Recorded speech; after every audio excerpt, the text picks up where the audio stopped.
नमस्कार, मैं जनभक्ता शिवम गौतम। और जिस तरीके से मोदी सरकार एक के बाद एक बड़े फैसले ले रही है, कड़े फैसले ले रही है। आज पीएमओ की एक बड़ी बैठक हुई और उसके बाद 3 बड़े फैसले लिए गए। पहला था किसानों के लिए, दूसरा एमएसएमई के लिए और तीसरा छोटे जो दुकानदार होते हैं, रेडी पटरी वाले, उनके लिए।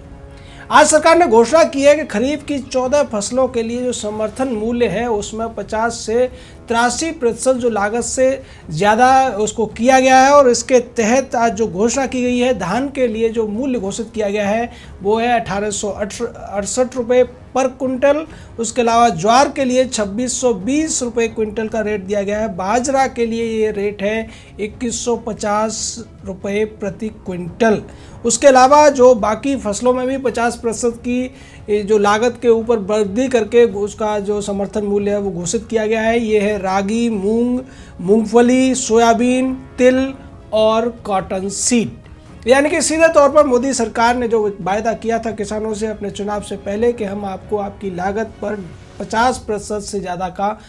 समर्थन मूल्य देंगे, अब उसको 50 से 83% तक उन्होंने घोषित कर दिया है। सीधे तौर पर किसान जो सोच रहे थे कि उनके बारे में सरकार ने अभी तक कोई घोषणा नहीं की है, वो घोषणाएं सरकार ने कर दी हैं। साथ ही साथ सरकार ने ये भी कहा है कि जो लोन चुकाने की जो तारीख थी 31 मार्च की, उसको बढ़ाकर 31 अगस्त तक कर दिया है। यानी किसान अपना लोन जो 3 लाख रुपए तक का एक लोन होता है, जिसको कि 31 मार्च तक चुका देने पर किसानों को ब्याज नहीं देना पड़ता है, तो वो जो तिथि है उसको 31 अगस्त तक बढ़ा दिया गया है। साथ ही जो दूसरे काम होते हैं खेती से जुड़े हुए, उनको लेकर भी अब 3 लाख रुपए तक का लोन देने की बात सरकार ने की है। इसके अलावा जो दूसरा बड़ा फैसला सरकार ने लिया वो छोटे रेडी पटरी लगाने वालों को 10,000 रुपये तक के लोन आसानी से मिल सकेंगे और इससे कम से कम 50 लाख लोगों को पूरे देश में फ़ायदा होने जा रहा है। यानी कि सीधे तौर पर 50 लाख लोगों को रोज़गार में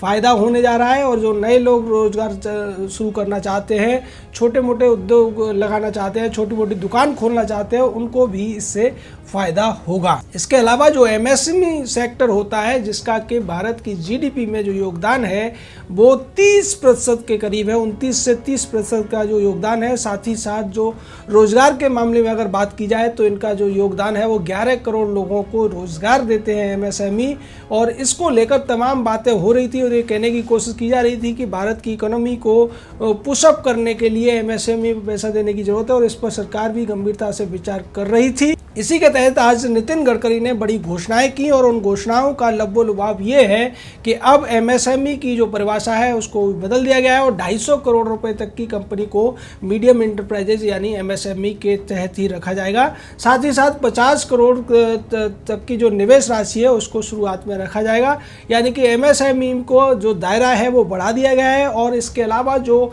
2 लाख एमएसएमई इकाइयाँ बंद पड़ी थी उनको लेकर भी सरकार ने रेस्ट्रेस फंड की घोषणा की है। साथ ही साथ 20,000 करोड़ रुपए इस काम में लगाए जाएंगे कि पुरानी जो कंपनियां पड़ी हैं उनको दोबारा से शुरू किया जाए। सरकार उनको मदद करेगी। और इसके अलावा एक और बड़ी घोषणा की गई कि एमएसएमई का जो टर्नओवर है उसमें एक्सपोर्ट का जो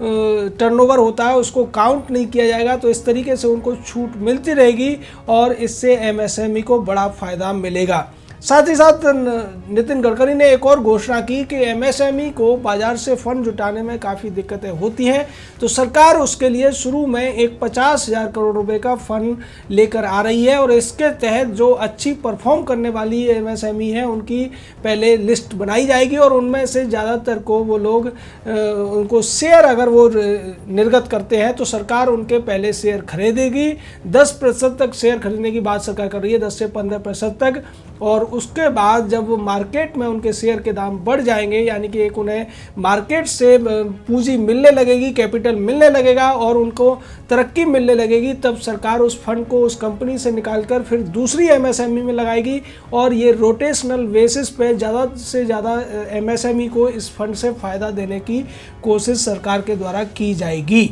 और अगर ऐसा होता है तो निश्चित तौर पर एमएसएमई के क्षेत्र में एक बड़ी क्रांति आ जाएगी। इसके वजह से जो पूंजी का जो इन्वेस्टमेंट होगा इन कंपनीज़ के अंदर उससे, क्योंकि ज़्यादातर उद्योगों में पूंजी की कमी की वजह से विकास नहीं हो पाता है और उसी की वजह से रोज़गार की भी जो संभावनाएं हैं वो कम हो जाती हैं। लेकिन अगर इन कंपनियों को बाज़ार से पूंजी मिलने लगेगी, सरकार से भी पूंजी की मदद मिलेगी इक्विटी शेयर के तौर पर, तो निश्चित तौर पर ये कंपनियां बहुत ज़्यादा अच्छी तरह से ग्रो करेंगी। और जैसा कि देखने को मिलता है कि भारत का जो एमएसएमई सेक्टर है उसमें बहुत सारी संभावनाएं हैं, बहुत सारे ऐसे क्षेत्र हैं जिनमें पूंजी की वजह से कुछ रुकावटें आती रही हैं। और चूंकि सरकार ने उनके जो टर्नओवर को जो कि एक्सपोर्ट से रिलेटेड है उसको इससे हटा दिया है टैक्स वगैरह से, और उसमें काफ़ी सारी छूटें देने की बात की है, तो निश्चित तौर पर अब ज़्यादातर एमएसएमई कंपनियां इस दिशा में आगे बढ़कर अपने अच्छे से अच्छा परफॉर्म करने की कोशिश करेंगी और उसका जो सबसे बड़ा फ़ायदा है वो रोज़गार के क्षेत्र में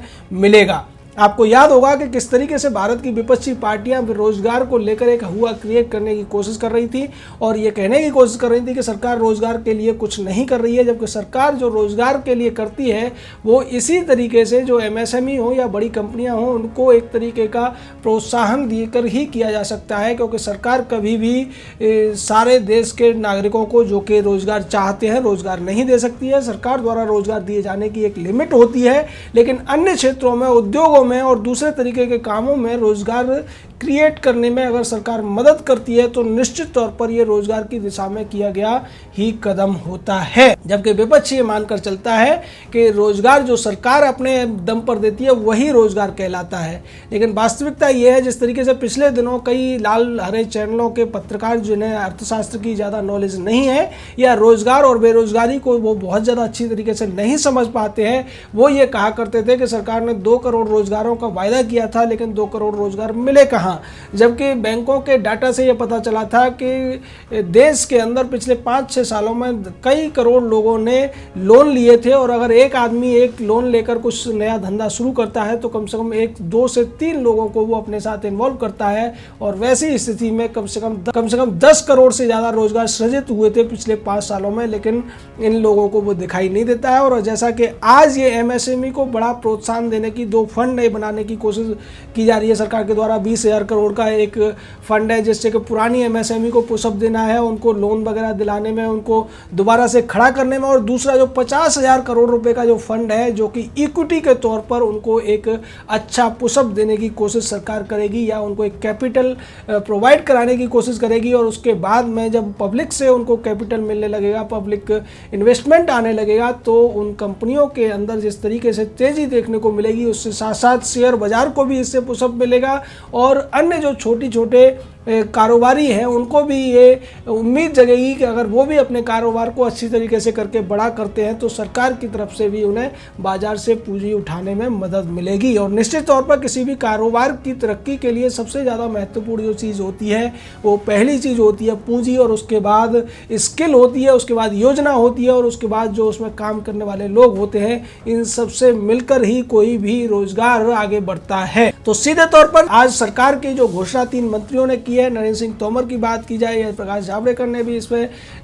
बातें रखी और नितिन गडकरी ने जिस तरीके से पूरा का पूरा खाका खींचकर बताया, क्योंकि वो खुद एक उद्योगपति रहे हैं और वो समझते हैं कि उद्योगों में क्या क्या समस्याएं आती हैं। उन्होंने ये भी बताया कि किस तरीके से जो पहले फंडिंग को इंश्योरेंस के द्वारा वो सरकार इंश्योर करती थी 75% फंड को, अब उसके लिए सरकार अपनी तरफ से एक अलग फंड रिट्रेसमेंट फंड बना रही है और उसके द्वारा सरकार जो कंपनियों को पहले हम बैंक को देते थे अब उन कंपनियों को देंगे और इसके द्वारा सीधे तौर पर उन कंपनियों को फायदा पहुंचेगा। दूसरी तरफ किसानों के लिए 4% पर लोन देने की बात जो की गई है, क्योंकि किसानों को कई बार अपने जो फसल के लिए या दूसरे कामों के लिए लोन की ज़रूरत होती है और उसको लेकर भी सरकार ने अच्छा फैसला लिया। साथ ही साथ जो छोटे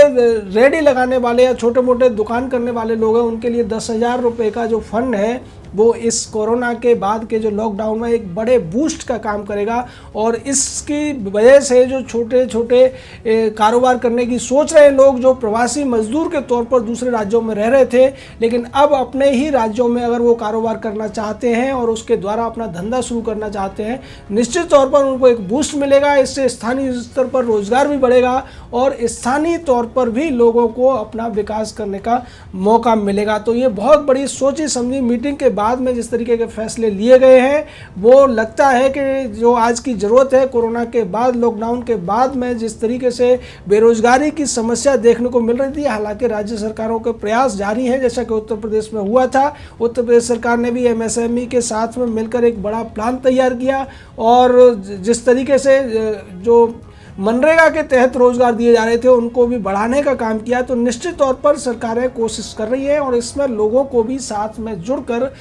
इस जो महामारी के बाद की स्थिति पैदा हुई है, जिसको लेकर तमाम लोग ये कहने की कोशिश कर रहे हैं कि अर्थव्यवस्था डूब जाएगी और इससे उबर पाना मुश्किल है। और इसमें यशवंत सिन्हा नाम के लोग भी, और इसमें यशवंत सिन्हा जैसे लोग भी हैं जो ये कहने की कोशिश कर रहे हैं कि आने वाले समय में कोरोना वायरस से भारत तबाह हो जाएगा, इकोनॉमी तबाह हो जाएगी। उन लोगों को एक बहुत बड़ा झटका सरकार की इन योजनाओं से लगा है, क्योंकि उनके मंसूबे कभी पूरे नहीं हो पाएंगे। ये भारत है जो अपनी मेहनत के दम पर उठकर खड़ा होना जानता है और फिर आगे तेजी से बढ़ना भी जानता है। जय हिंद, जय भारत।